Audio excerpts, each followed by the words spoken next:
fue presidente de Honduras entre 1990 a 1994.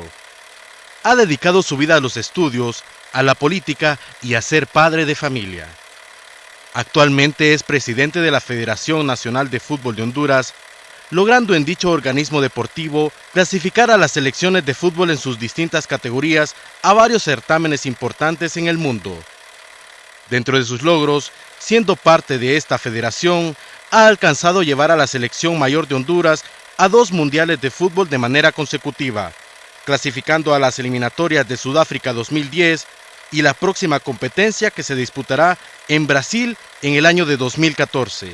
Pero, ¿sabe usted cómo fue su niñez? ¿Conoce de su juventud? ¿Cómo nace este personaje en la historia política de nuestro país? Sumerjámonos a una interesante conversación en blanco y negro con Rafael Leonardo Callejas.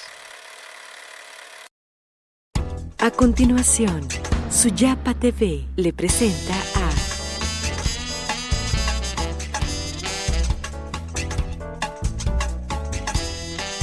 Carlos Ramos en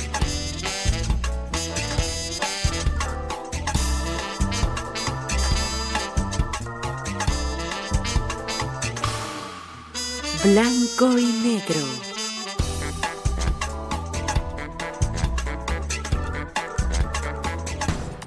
Gracias por acompañarnos en un programa más de En Blanco y Negro. Les saluda Carlos Ramos, este día con un invitado muy especial. Nos referimos al licenciado Rafael Leonardo Callejas, a quien le damos las más cordiales de las bienvenidas. Gracias por acompañarnos. Carlos, es un placer estar contigo. Encantado de saludarte. Por favor, licenciado. Gracias. Me imagino muy contento por todo lo que ha conseguido en el fútbol recientemente. Sí, extraordinariamente. Yo soy un gran aficionado del fútbol. Mi memoria del fútbol es mi niñez, porque un tío mío, Rubén Callejas Valentín, fue el que subió a la Olimpia a primera división en aquellos años de los 50, cuando el Olimpia bajó a la segunda, él compró al Federal. Entonces, ahí a donde está el Hotel Honduras Maya, era una cancha de fútbol porque mi abuelo tenía una bodega de sal. Y a donde está el edificio de enfrente, que hay 2 edificios, ahí vivían mis abuelos y vivíamos nosotros en unas casas aledañas. Ahí estaban el Hotel del Olimpia. Entonces, yo tengo memoria de fútbol desde que puedo caminar. Y claro, me encanta. Y ahora con estos éxitos que hemos tenido, me alegro yo y obviamente la afición está contenta y eso me satisface mucho. Licenciado, ¿practicó el fútbol usted? Sí, lo practiqué.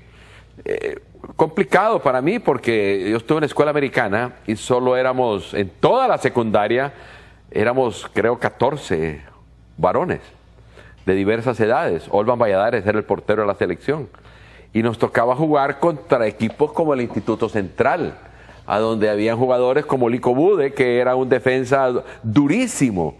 Entonces, claro, pasaba por encima de nosotros. Era diferencia de edad, diferencia de peso, diferencia de calidad. Entonces jugué la secundaria y me fui a otros deportes como el básquetbol y el voleibol, a donde me fue más fácil salir bien. Y entonces jugaba bien voleibol, jugaba bien básquetbol, pero fútbol solo lo hice en la secundaria. Solo en la secundaria lo hizo, licenciado. Y ahora que juego con mis nietos. Sí, ya le toca. Ya me toca, sí. Licenciado, en Blanco y Negro queremos saber cómo era su infancia, además del fútbol, por supuesto. ¿Cómo se desarrolla en su hogar? Muy alegre. Padres extraordinarios. Mi padre tiene 104 años, está vivo, mi madre murió. Pero una infancia muy alegre, a pesar de que nos fuimos al exilio. Yo mis primeros años los hice en Guatemala, hasta el 49. Y tengo memorias de algunos momentos en Guatemala. Me recuerdo en el callejón en que vivíamos, andaba en bicicleta. Fue una infancia alegre, una infancia muy sana. Estamos hablando de los años 50. Y compartí mucho con mis primos, que son generacionales, y con los Lobatos, que es una base de la organización de los Boy Scouts, de donde hice muy buenos amigos con los que tengo extraordinaria relación. Pero fue una infancia muy alegre. Y vivíamos mucho de visitas al campo.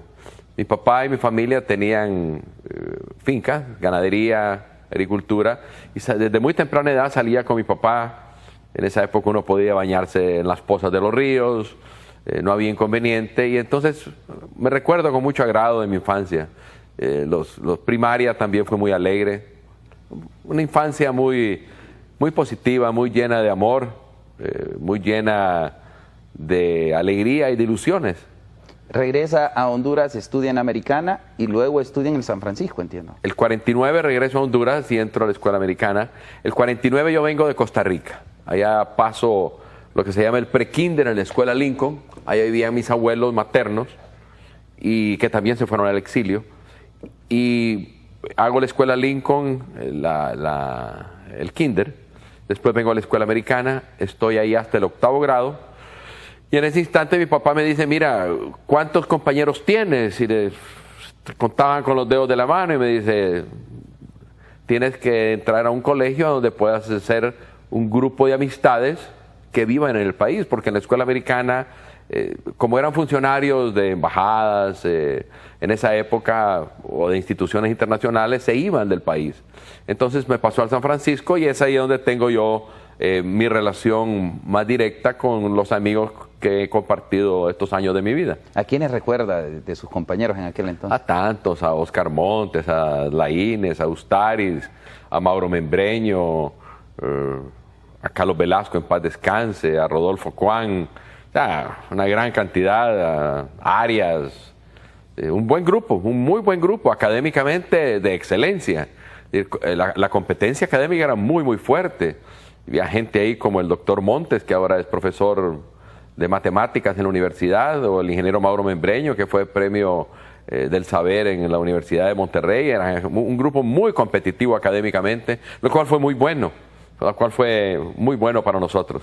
¿Cómo era su actitud de joven? ¿Era un buen estudiante? Buen estudiante, muy sana, era una época muy sana. Para que usted tenga una idea, nosotros nos tomamos nuestra primera cerveza cuando nos graduamos.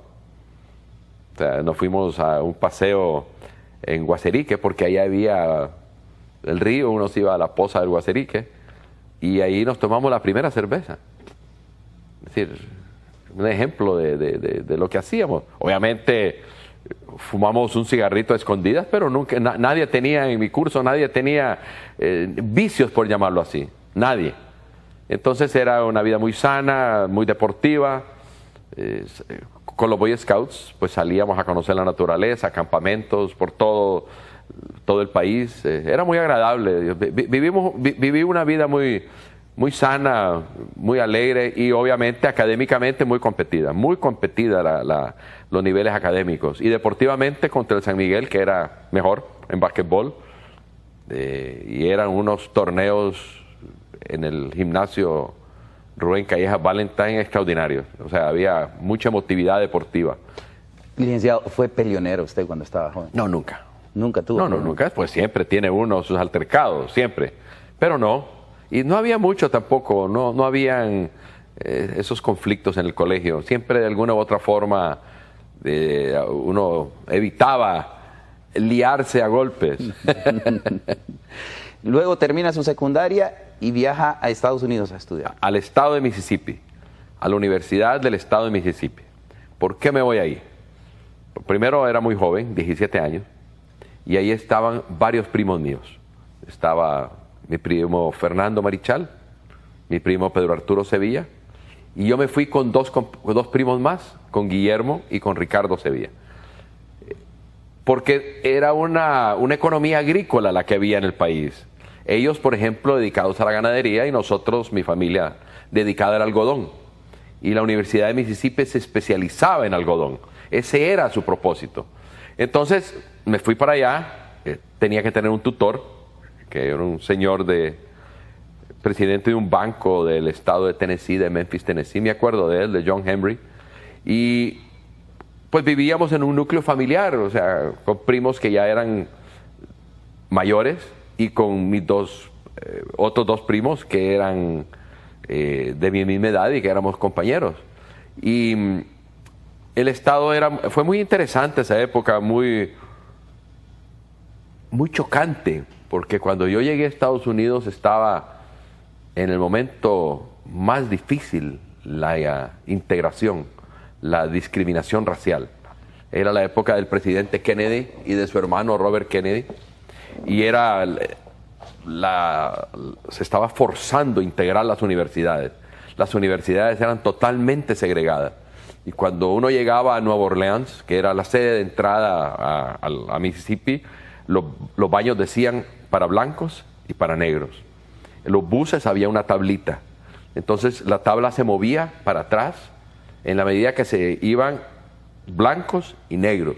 Y en mi universidad eran blancos. No había un solo estudiante afroamericano. No había. Y entonces empezó la integración racial. Con un hombre tan carismático como Kennedy, que nos impactó a toda esa generación en el mundo, y él vino al esfuerzo. Y en mi universidad hubo estados de sitio.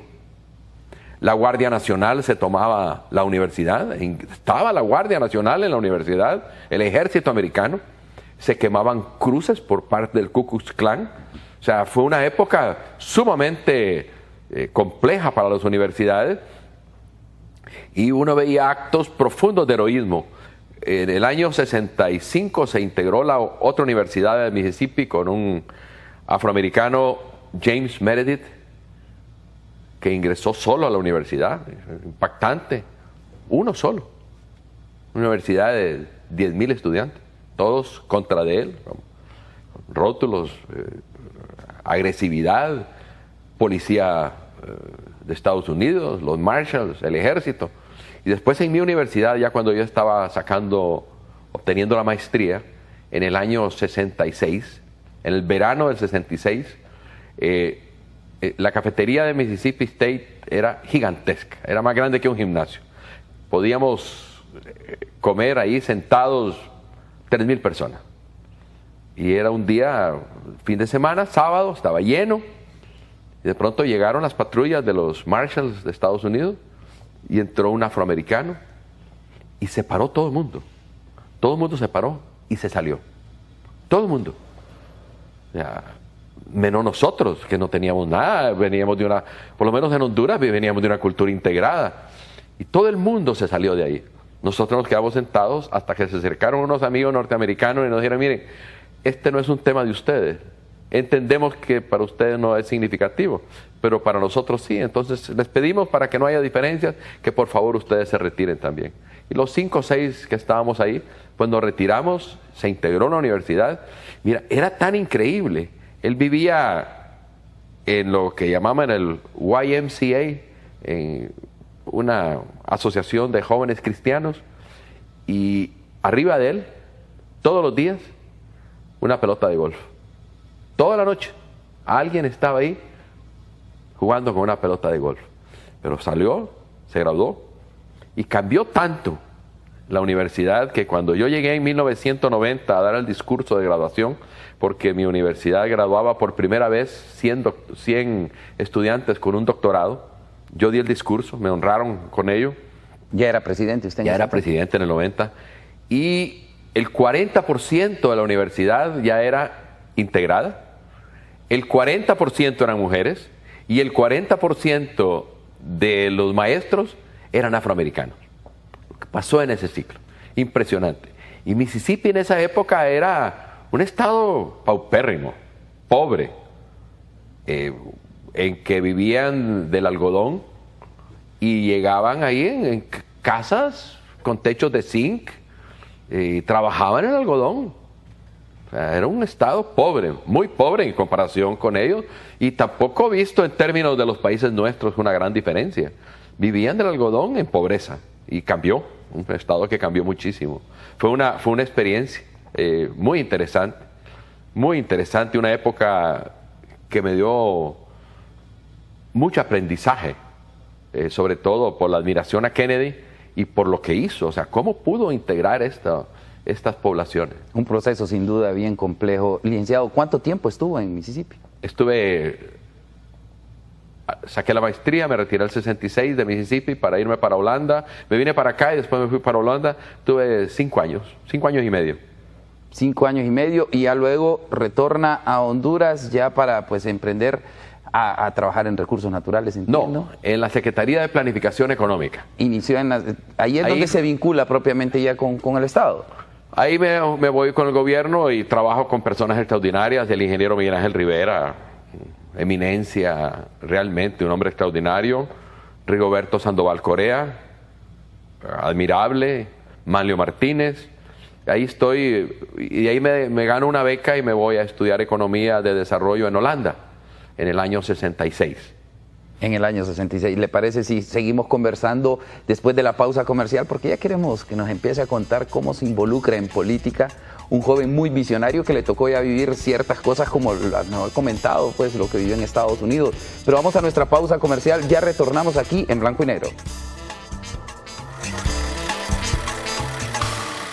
Ya volvemos con En Blanco y Negro.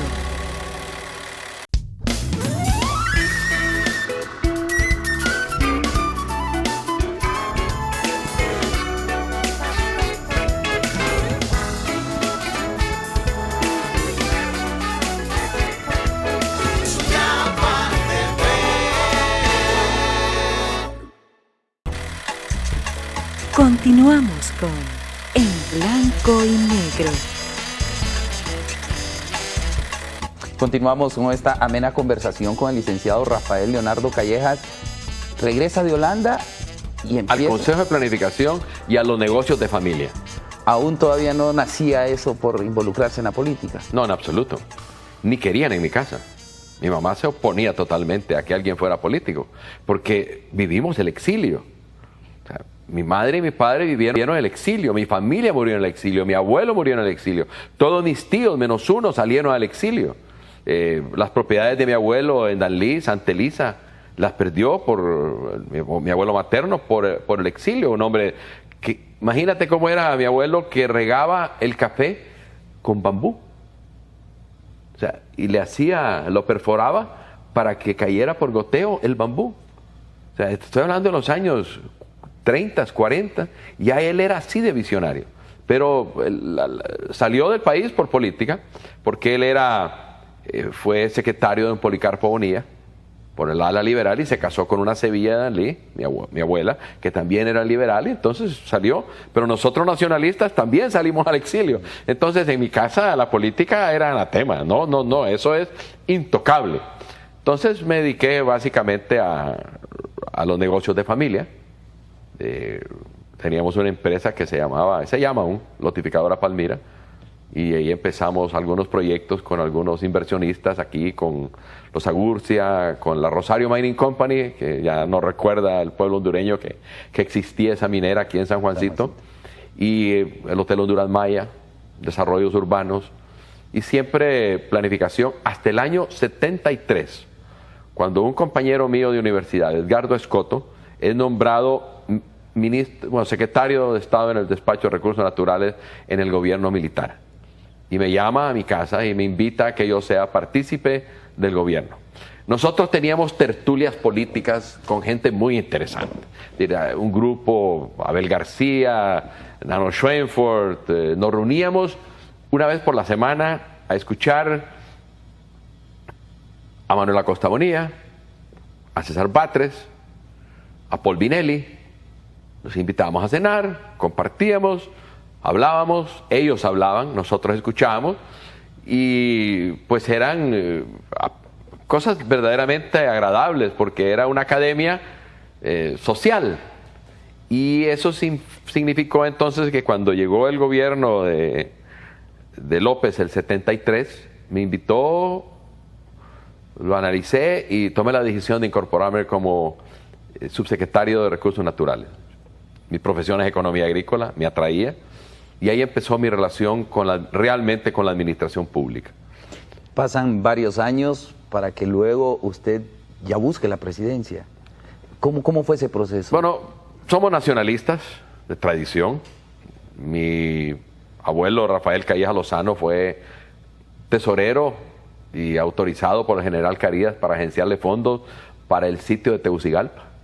Una carta muy interesante donde el general Carías le dice: abogado Callejas Lozano, lo autorizo para que usted busque medios económicos para el sostenimiento del sitio de Tegucigalpa.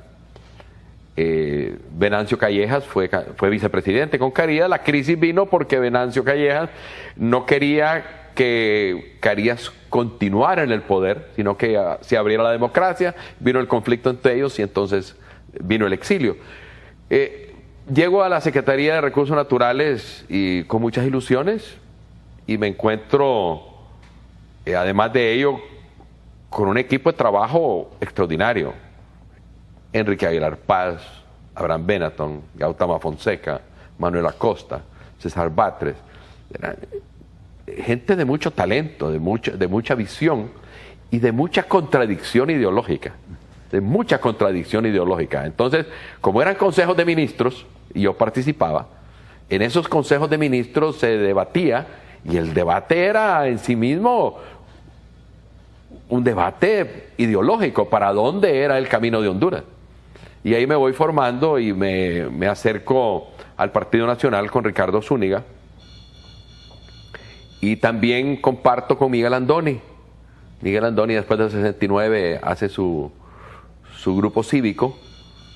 Me asocian mucho en eso, pero la verdad es de que yo hago un discurso, una oración realmente en el Teatro Clamer para el grupo que trabajaba con el doctor Andoni, pero siempre continué en el Partido Nacional y me nombró Zúñiga tesorero del Partido Nacional. Siendo usted bastante joven para ese entonces. Sí, yo tenía, estoy hablándote que en estos años, yo tenía 27 años cuando llegué a el 72, tenía el 73, tenía 24, yo nací el 43, o sea que tenía, para el 73 tenía 30 años. 30 años. 30 años. Siendo bastante joven. Y luego inicia ese proceso. ¿Durante cuánto tiempo está en Recursos Naturales? Estoy hasta el 80. Me quedo todos esos 8 años. Me retiro cuando sustituyen a Melgar para llevar al General Paz. Me retiro, pero me vuelven a llamar y me incorporo al ministerio con el General Paz. Y de ahí me acerco más al Partido Nacional. Zúñiga me nombra tesorero del partido y después pasan las elecciones y me ofrece una designatura. Yo ya en esa época ya estoy fuera del gobierno, soy gerente de Banco Mercantil, un banco constituido en la que era accionista. Y ya me dedico con Ricardo Zúñiga a la política, recorremos el país y empezamos los movimientos internos del Partido Nacional, que nacen varios movimientos después de la campaña del abogado Zúñiga. Y yo me voy perfilando ya primero en Unidad y Cambio con Mario Rivera López, con Juan Pablo Urrutia, que se separa, y finalmente cuando se genera el movimiento transformador que moderniza el partido, que es el Monarca, Movimiento Nacionalista Rafael Callejas. Usted participa en 2 procesos electorales, ¿cierto? En 2, el 85 y el 89. ¿Qué tan difícil fue el primero, en donde salió electo el presidente José Ascona? Ese fue un proceso maravilloso, un proceso de ilusiones, ingenuidades. Éramos un grupo totalmente joven, renovador, y era alegría y voluntariado y alegría por todos lados. El Partido Nacional despertó de una transición generacional, una cara joven, un discurso distinto, un discurso social, humano. Recuérdate que el tema de esa época era los derechos humanos, ¿verdad? Claro. Nadie podría pensar de que un candidato del Partido Nacional hablara de ese tema con esa profundidad.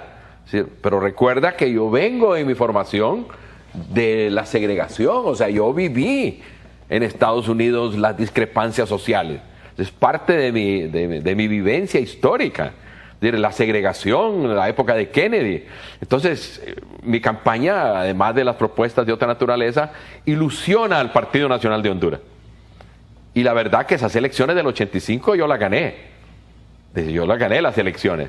Pero hubo un acuerdo político entre todos los sectores de la sociedad y me vi comprometido a aceptar la alternativa B, que se llamó la ley de la sumatoria, y llega el presidente Ascona, yo acepto el resultado electoral. Hay gente que considera de que debo de ir a los tribunales de justicia, pero no, al final resuelvo que hay que dejar que la democracia continúe. Ese es un paso que realmente me siento muy orgulloso. Me siento muy orgulloso de esa decisión, de dejar pasar el resultado por el interés de la democracia. O sea, era un demócrata, sigo siendo un demócrata. Esa es la filosofía de mi partido, del Partido Nacional, que yo impulso con el monarca. Nosotros somos demócratas totalmente. Respetamos el resultado de la urna. Ese es el nuevo partido. Y eso yo me siento muy orgulloso, porque cambia el concepto del Partido Nacional, ilusiona. Entonces acepto, pero yo quedo muy fortalecido en las campañas del 85. La ciudadanía sabe que gané las elecciones. O sea, ya está consciente, tengo la experiencia de una campaña, de la incorporación de nuevas formas de la administración política, encuestas, el manejo de medios de comunicación, elecciones, asambleas para escoger nuestros candidatos a alcaldes y diputados, y además con dinero, porque la deuda política, por la razón misma de la ley, no le corresponde al partido, sino que le corresponde al candidato. Entonces a nosotros, a mí, en las arcas, nos queda una enorme cantidad de dinero para lo que era esos tiempos, una enorme cantidad de dinero.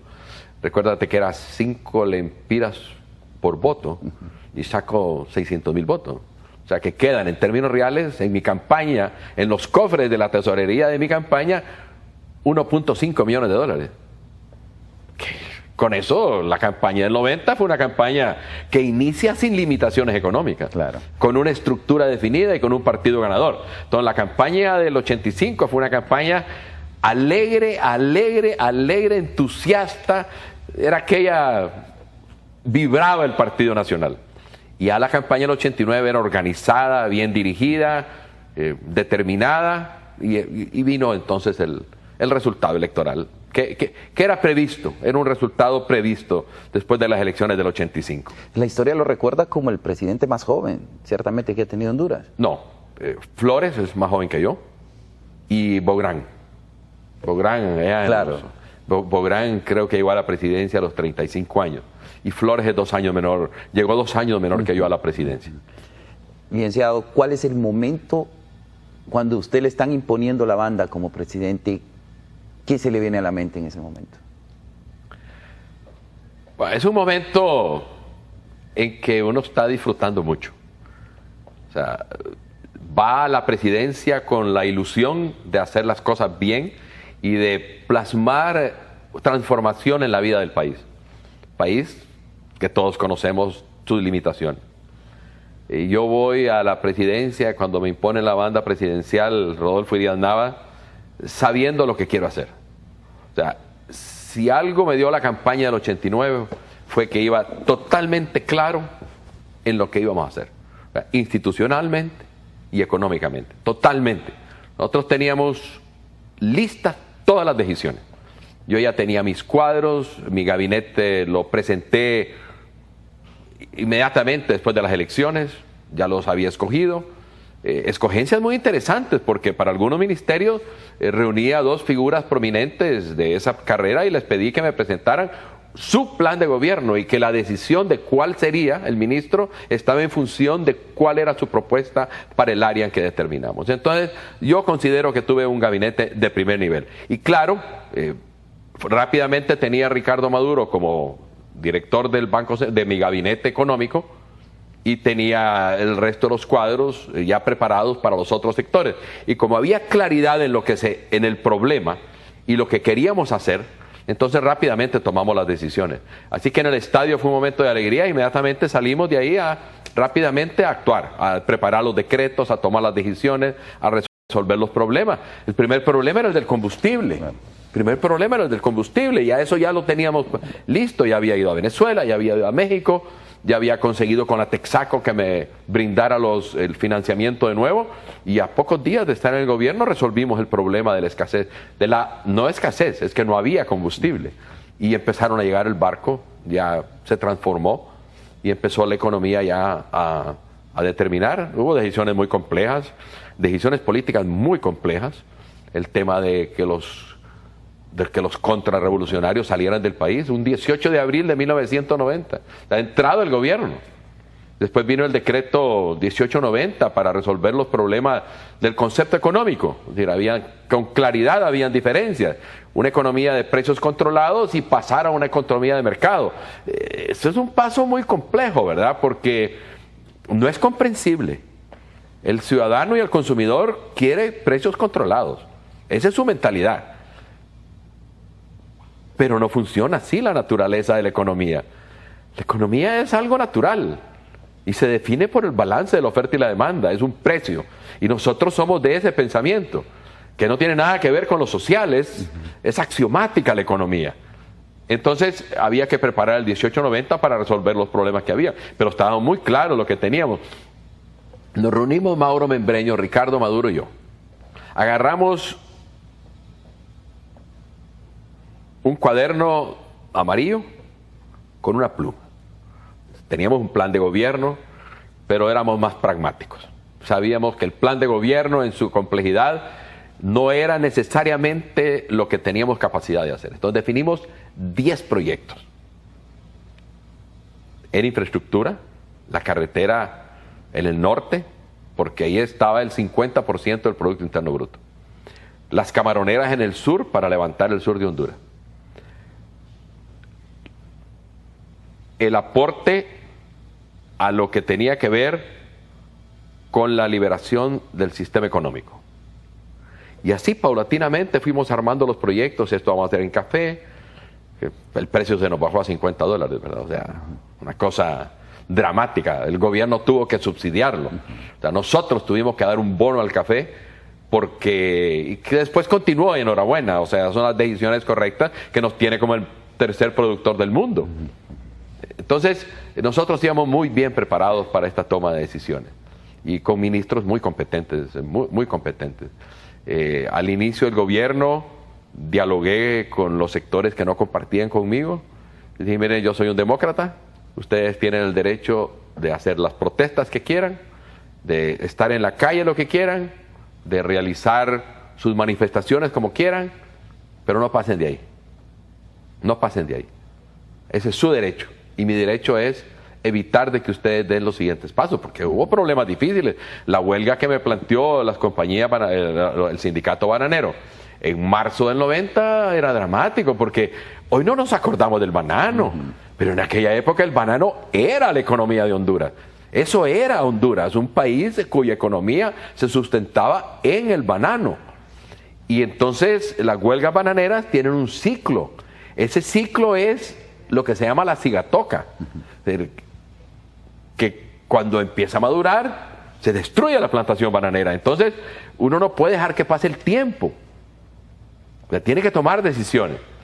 Y esa decisión, cuando el Citraterco me planteó el ultimátum, pues tuve que actuar y romper la huelga. Y lo logramos sin que hubiera un golpeado, un herido. Hay cosas muy interesantes, por ejemplo, en ese proceso. Me reuní a dialogar con el magisterio. Hoy que uno ve tan complicado el magisterio, nos reunimos en mi oficina. Y les dije, mire, para estos 4 años hay 600 millones de lempiras. Eso es lo que hay. Se lo voy a dar así. Hay 600 millones de lempiras. ¿Sabes cuántas huelgas tuve yo de maestros? Ni una sola. 0 huelgas del magisterio. Porque resolvimos los problemas primera semana del gobierno. Pero cuando se está listo, uno puede tomar las decisiones y actuar rápidamente. Entonces eso da como resultado que se hizo infraestructura y se generó empleo. Y nació el FIS, y nació el PRAF, y para el caso mañana que se inaugura este gran proyecto en Tela, rápidamente compramos las tierras, dimos 1 millón de lempiras para que los garífunas, para cumplir el compromiso de los garífunas, y eso ha derivado en proyectos de esta naturaleza. Rápidamente se resolvió el tema. Tomamos las decisiones en política exterior de abrirnos al mundo, relaciones diplomáticas con la Unión Soviética. Se fueron los contras de Honduras, que hace que el Tratado de Esquipula se cumpla, porque nosotros fuimos los que realmente, como nación, dimos el paso a ejecutar las decisiones del Tratado de Esquipula, porque los contras se fueron de Honduras.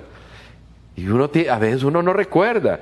Habían aquí, increíble, Carlos, 600,000 nicaragüenses y salvadoreños en campos de refugiados, aquí en Honduras, en Jacaliapa, en San Miguelito, en la zona de Ocotepeque. generacionalmente perdemos esa memoria de cómo era Centroamérica, si era un área de conflicto. Y eso terminó, lo terminamos en mi gobierno, y yo me sentí muy orgulloso porque el tema fundamental de mi campaña que planteé en Choluteca era el respeto a los derechos humanos. No habrán más desaparecidos en Honduras. Y no hubo. Traje todo el mundo que estaba afuera, de Cuba, de Polonia, de Rusia. Con Padilla Rush negociábamos, tenía que ir a Nicaragua, Gilberto Goldstein y Mario Rivera. Hay una anécdota interesante de cómo llegamos a hablar con Fidel Castro. ¿Cómo hacer? Ocupábamos dialogar con Cuba por el problema de la región. Entonces, la línea aérea de hondureña TAN no podía volar sobre la isla de Cuba, pero American Airlines sí podía volar sobre Cuba, y esos 10 minutos hacían que no fuera competitiva la línea aérea. Entonces fue Rodolfo Urias Navas, presidente del Congreso, Gilberto Goldstein y Mario Rivera a Cuba con la excusa de que se iba a hablar sobre el tema de la aerolínea, pero no, iban a hablar con el gobierno cubano para que entendieran de que no queríamos, ni podíamos, ni aceptaríamos que hubiera injerencia de ellos en Honduras, y que ya más bien estaba terminando el conflicto. Y esa fue la manera en que nosotros logramos asexar a Fidel Castro. Y después, con el cardenal de Nicaragua, nos reunimos aquí en Tegucigalpa, en el acuerdo de Toncontín, y se resolvió el tema de los contras. Y ya pasó esa etapa de derechos humanos. Es que fue una época al inicio muy complicada, además económicamente. Soltar los precios fue un impacto increíble para la economía, para el consumidor. O sea, una inflación de 40%. O sea, el impacto fue dramático, pero era la ruta correcta. Y el camino así debe de seguir para que la economía funcione como debe de funcionar. Licenciado, ¿cuál es el momento más triste que recuerda siendo usted presidente? El más triste cuando fui presidente. La verdad que no tuve muchas tristezas cuando fui presidente. Es decir, era un presidente optimista. O sea, no hubo momentos dramáticos. Tal vez el momento al final, cuando perdimos las elecciones como partido. Obviamente eso es lo más impactante, porque uno siempre quiere que su partido continúe en el poder. La democracia es alternancia, estamos de acuerdo con ello. Pero como un hombre que venía del Partido Nacional, mi intención era que continuara el Partido Nacional. Pero no se pudo, y ese sí es un momento bastante triste. Pero como en la parte de gobierno, la verdad no tuve momentos pesimistas. Estaba lleno de optimismo y de fe. ¿Sabes qué hacíamos nosotros? Todos los lunes a las 7 de la mañana, en la Casa de Gobierno, llegaba el obispo de Tegucigalpa. Hoy su eminencia, el cardenal Óscar Andrés Rodríguez, figura magnífica de nuestro país. Y todos los lunes hacíamos un grupo de oración en Casa Presidencial. Llegaba el general Paz García.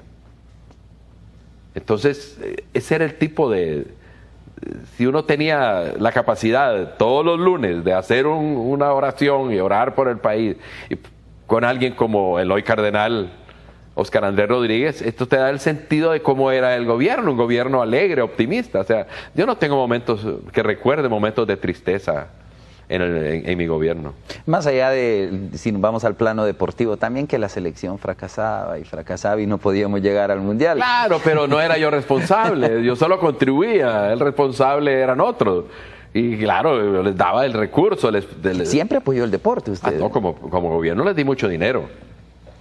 De una manera que hoy no lo hubiera hecho igual, porque yo le daba el dinero para la selección de Honduras.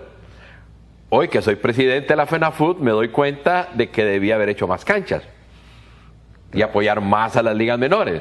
Pero como lo que uno ve como gobierno es que la selección le da tranquilidad y le da alegría a la gente, entonces apoya a la selección mayor. Pero la verdad es que si tuviera que revertir el proceso histórico, hubiera invertido muchísimo más en canchas para los niños, muchísimo más.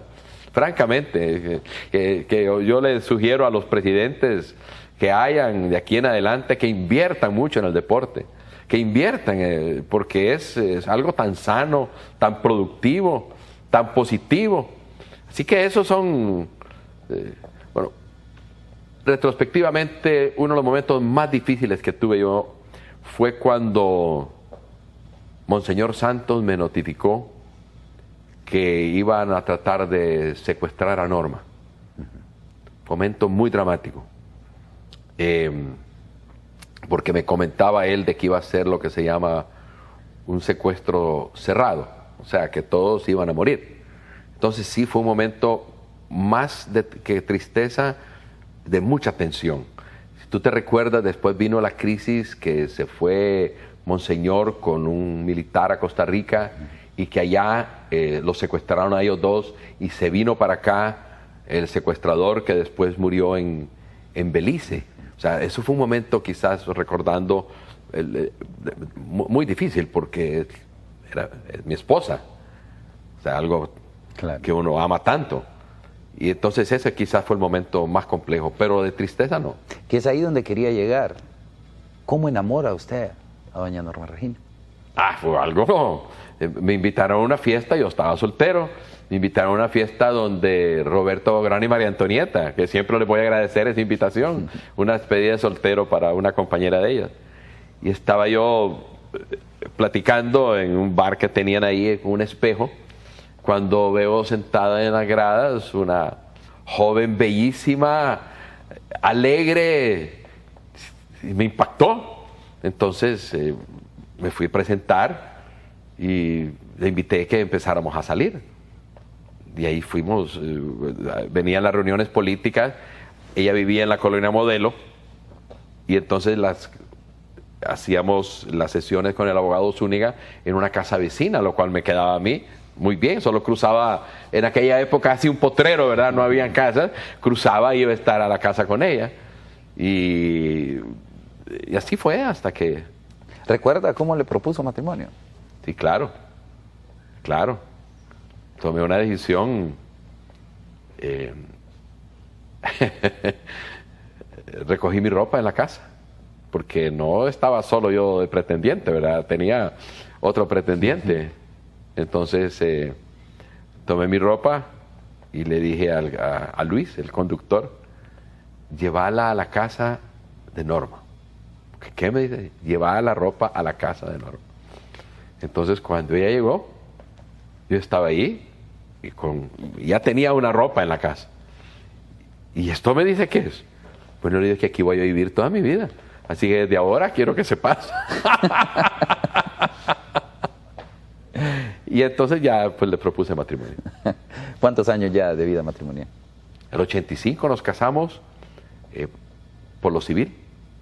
Y después, por la bendición de Dios, tuvimos la oportunidad de casarnos por la iglesia. Así que tenemos dos matrimonios, uno civil y uno eclesiástico. El 85, 1 de diciembre del 85. Ya son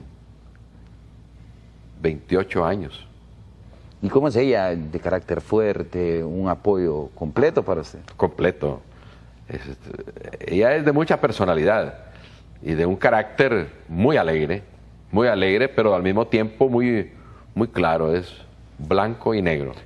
Ahí no hay tonalidades, es blanco y negro. Así son. Don Armando Gaborit, maestro de generaciones, así era, un hombre estricto, blanco y negro. En esa época nos hacían exámenes verbales a nosotros, y cuando tocaba el Messier Gaborit, para los estudiantes era de temblar, porque era blanco y negro, ahí no había, y así es ella, blanco y negro. O sea, extraordinaria, es una mujer extraordinaria que me ha dado y llenado mi vida, y estoy muy feliz. Bien, licenciado, vamos a nuestro corte comercial. Al retornar ya conversaremos plenamente de todos esos logros que ha obtenido en el fútbol, que también sin duda ha hecho historia. Ya volvemos, no toque su televisor, esto es En Blanco y Negro.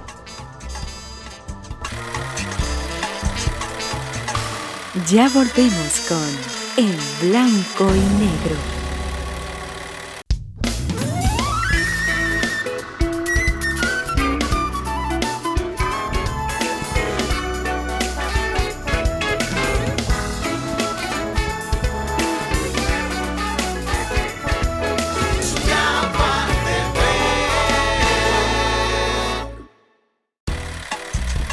Continuamos con en blanco y negro. Continuamos en esta amena conversación con el licenciado Rafael Leonardo Callejas. Licenciado, llega a involucrarse en el fútbol. Ya nos ha comentado que usted era un apasionado del fútbol, que practicó el fútbol. Fui dirigente del fútbol, fui dirigente del Olimpia. En una época interesantísima. Imagínate tú que cuando nos invitó el general López a Ferrari, a Lisandro Flores Guillén, a Virgilio Guzmán, Mario Flores Teresín, a Gilberto Goldstein y a mí, a lo que era la policía ahí en la FUSEP, en Casamata. Estaba en una reunión y dice, bueno, yo ya concluí mi ciclo, dice el general López en el Olimpia, ahora los entrego a ustedes.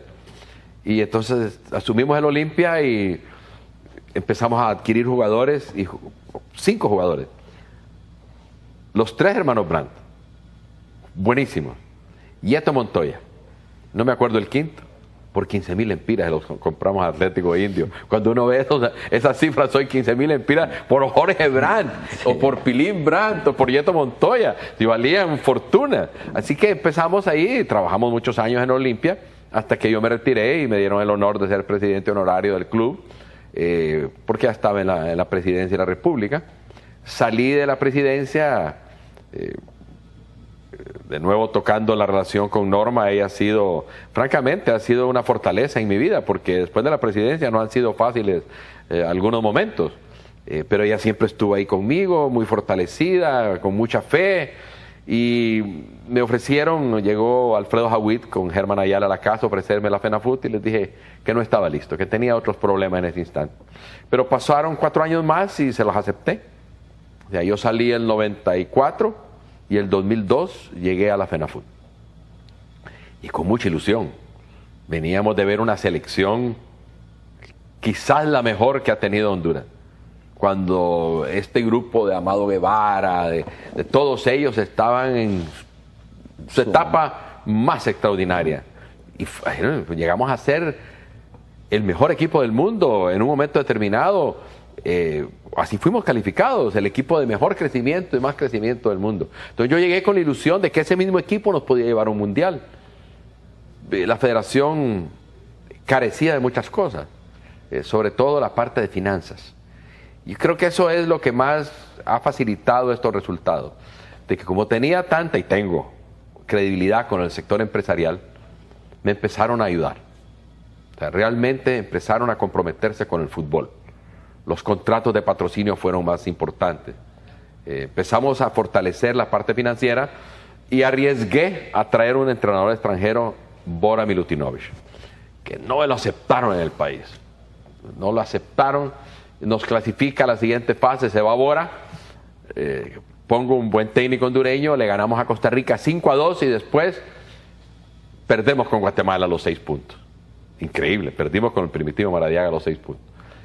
Pero me quedé en el fútbol, me gustó, hemos venido construyendo, organizándolo, resolviendo los problemas fundamentales de toda institución. Hay que ser muy realista. Una institución puede ser muy noble, muy buena, muy sana, pero si no tiene un fundamento económico como un país, si no tiene un fundamento económico no tiene resultado. Entonces nos concentramos en eso con Alfredo, a trabajar intensamente y logramos superarlo y empezaron a venir los resultados. Y ahí clasificamos al primer mundial. Ferrari, el presidente de la Comisión de las Elecciones. Clasificamos al segundo mundial con Javier Atala, el presidente de la Comisión de Elecciones. Y las selecciones menores que han tenido un éxito extraordinario. Nunca antes habíamos ido a mundiales sub-17 y en los últimos 4 hemos estado en 3. Hemos estado en 2 olímpicos seguidos. El único país de la CONCACAF que logró 2 olímpicos seguidos es Honduras. No es México ni Estados Unidos. Honduras, Estados Unidos el primero, Honduras, México el segundo olímpico. Estos éxitos de estos muchachos 17 y a la clasificación al segundo mundial a Brasil, y de aquí en adelante yo veo a Honduras siempre en los mundiales, o sea, lo que venga. Así que ha sido francamente una etapa de muchas satisfacciones y tensiones, y mucha tensión. Es estresante el fútbol, porque uno no solo lo ve como aficionado, sino como dirigente, porque en estas cosas El éxito es de los jugadores y del cuerpo técnico, y el fracaso es del dirigente, ¿verdad? Así es de claro el fútbol, el péndulo es completo. Aquí no es como la política, que yo sé que el Partido Nacional me quiere mucho y que si somos el 40% de la población o el 35%, ese 35% me quiere, me estima, me tiene respeto, aunque el otro no me quiera, porque así es esto de los bandos políticos. Pero el fútbol no es así. El fútbol o es el 100% con uno o el 100% en contra. Entonces, claro, ahora estoy muy contento porque el 100% tiene que estar satisfechos del trabajo que se ha hecho.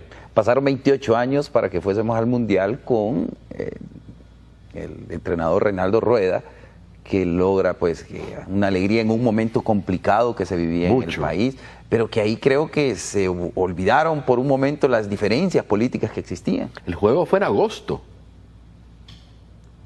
En agosto, la gente, todavía estaban los grupos en las calles, los blancos, los movimientos populares, el conflicto, y teníamos que armar el juego en San Pedro Sula.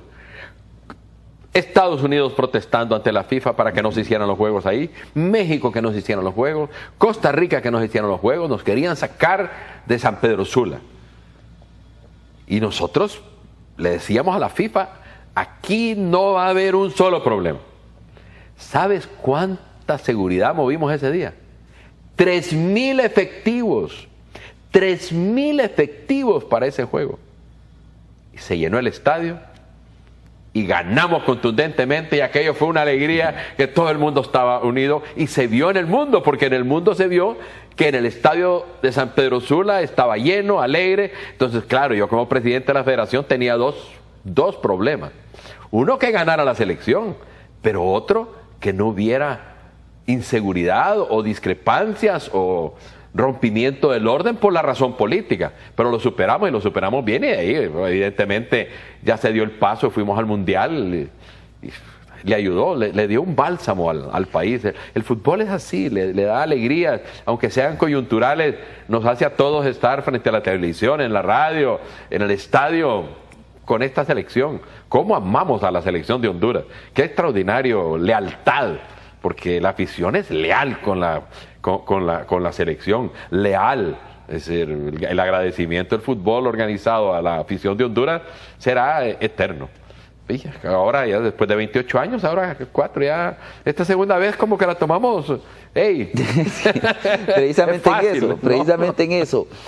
Comentando con alguien, decía, bueno, cuando clasificamos con Rueda al Mundial, pues como que fue una fiesta y fue mucho más grande, ¿cierto? Tenían 28 años de no poder ir al Mundial. Y la situación política, insisto en esto, creo que también como que se olvidó por un momento. Ciertamente ahora que se logró el boleto a Brasil, sí hubo fiesta. Pero creo que así como lo dice usted, así como que fue un poco más relajado. ¿No cree usted que podemos caer en el costumbrismo ya de que vamos a estar yendo siempre? Ojalá. Estar yendo siempre a los mundiales tiene, además de un gran prestigio y una gran alegría, un factor económico importante para el fútbol de los países como el nuestro, que tenemos recursos limitados. Mira, el presupuesto de la Federación de Fútbol es de 500 millones de lempiras. Un proceso de esta naturaleza cuesta 140 millones de lempiras. Eso cuesta este proceso. Y el anterior, o sea, eso es el costo. 7 millones de dólares. Pero recibimos 10, 12 millones. Entonces recuperamos lo invertido y tenemos un superávit importante que se canaliza ahora en esta ocasión, porque la vez anterior todavía teníamos deuda, había que saldar ciertos financiamientos que se nos había brindado. Hoy no es así.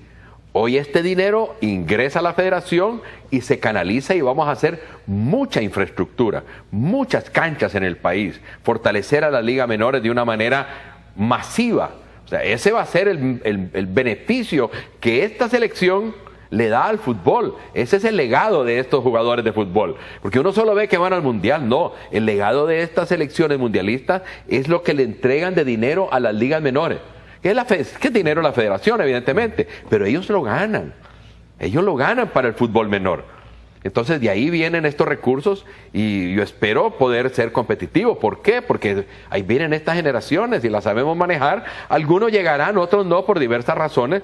Pero si tienen la motivación, estos son jugadores que serán mundialistas en Qatar. Los que vienen van a ser mundialistas en Rusia. sea, uno ya puede ver con una visión de éxito el futuro. Ojalá que pudiéramos ir a todos los mundiales. ¿Cuál es el reto que viene ahora en selección, considerando de que, bueno, el torneo anterior, pues se hizo un papel, si se quiere, decoroso, pero ahora, ¿qué viene? La meta es pasar al cuarto juego. En todas las selecciones que tenemos ahora, la meta es pasar al cuarto juego. Esta selección nos dio la alegría de llegar al quinto. La Olímpica llegó al cuarto juego y todos recordamos cómo fue que ese juego contra Brasil nos expulsan un jugador, nos marcan un penal. O sea, yo no digo que hay intención, pero en el fondo no deja uno de dudar de que son más estrictos, aplican la regla con más rigidez que a otros equipos, o sea, no nos facilitan el camino. Pero la meta es llegar al cuarto juego.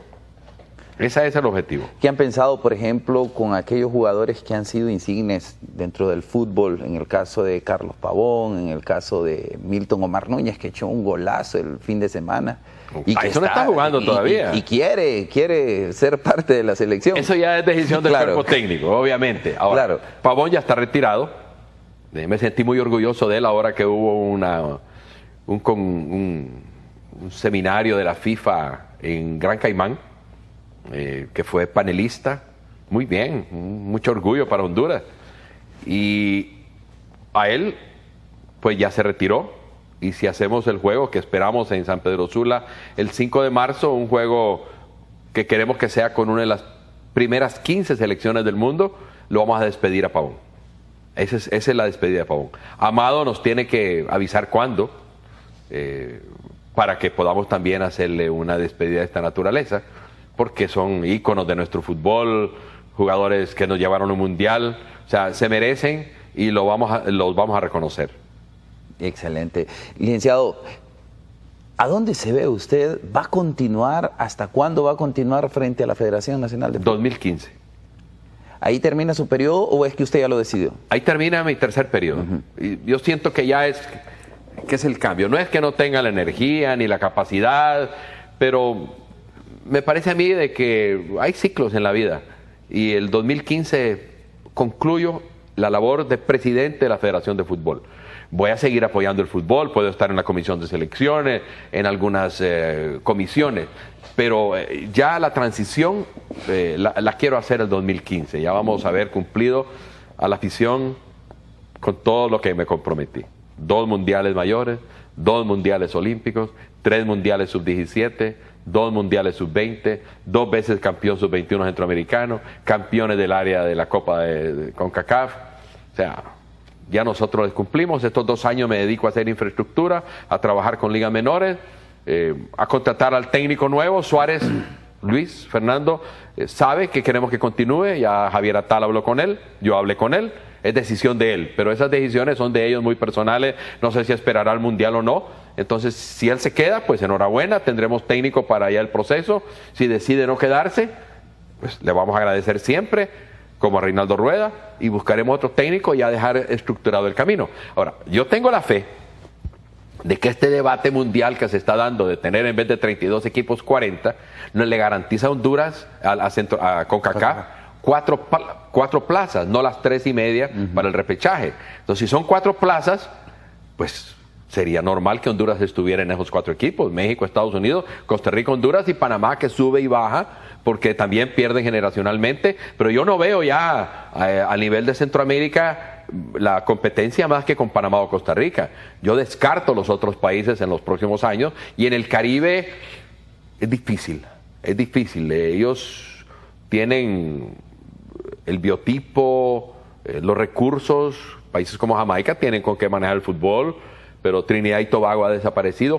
Cuba puede crecer porque tiene una formación atlética extraordinaria. Cuba puede dar sorpresas en el camino del tiempo, pero indiscutiblemente que para nosotros en fútbol es probable que para el Mundial de Rusia ya haya 4 equipos fijos, porque son 40, entonces Honduras estará casi asegurado de estar en los mundiales, y eso será muy bueno para nuestra juventud y para nuestra niñez. Licenciado, yo quiero agradecerle, la verdad, en nombre de Suyapa TV y de En Blanco y Negro, por habernos acompañado en esta amena conversación en torno a tanto que hemos conversado y hemos conocido más del licenciado Rafael Leonardo Callejas. Antes de concluir, Estamos próximos ya a un proceso electoral. ¿Cuál es el llamado que le hace usted a la población hondureña? Que vayan a votar. Que vayan a votar y que piensen fuertemente en la institucionalidad y la democracia. Tú sabes que yo pertenezco a un partido político, no voy a aprovechar tu programa para hablar de él, pero sí le pido a la ciudadanía que vaya a votar.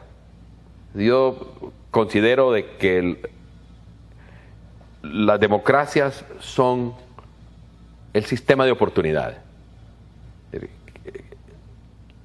La continuidad permanente en el poder de un partido o una persona a la larga trae consecuencias negativas. Hay que buscar en la democracia ir a votar como deber y como derecho ciudadano. Y yo los invito a todos que vayan a votar y que lo hagan como dice la campaña que están desarrollando, que lo hagan sin miedo.